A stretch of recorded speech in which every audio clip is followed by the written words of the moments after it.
I scored 92% in class 10th 2025 and that's why I am the best person to guide you how you can score good marks in maths. So the step 1 is NCERT को अच्छे से करना।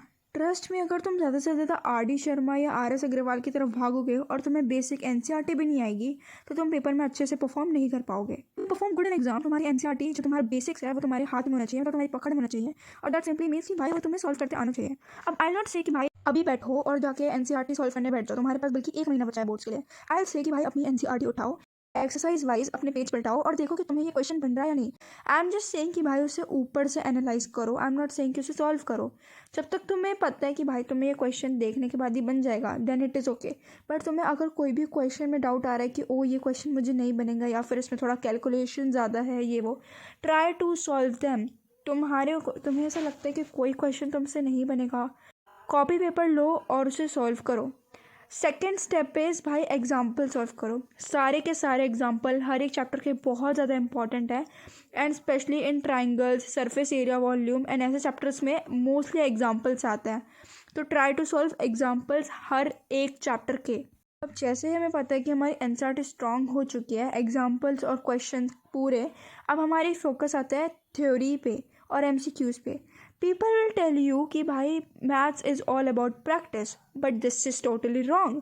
Maths is first about the theory, to know the topics, to know the concepts and then about practice.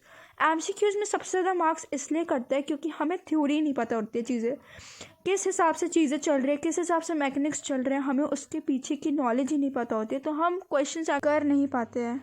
It's important to know the background of the chapter. Try to solve MCQs and previous year questions वाले MCQs, जिससे तुम्हें पता चल जाए कि हाँ ये topic मेरा वीक है एंड फिर तुम उसे पढ़ो। तो try to analyze yourself with giving test और sample papers.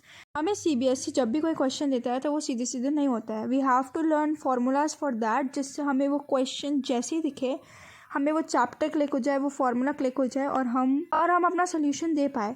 That's why it is very important to learn the formulas. The last step is to present yourself in the paper.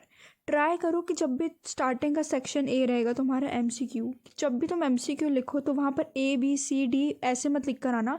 जैसे कि A का answer चलो 56 है तो A 56, B triangle ये वाला वो वाला, लाइक फुल्ली लिख कर आओगे तो ज़्यादा से ज़्यादा एग्जामिनर को लगेगा कि हाँ भाई ये एक सही तरीका है प्रेजेंट करने के लिए। और तुम्हारी राइटिंग अगर बहुत ही घिसी पिटी है तो ट्राई करना कि ऐसी राइटिंग लिखो कि सामने वाले को समझ में जाए कि वो क्या पढ़ रहा है। एंड एक बार तुम्हारी NCERT प्रॉपर अच्छी तरीके से हो चुकी है then you can jump into sample paper, previous year questions, RD Sharma और RS अग्रवाल।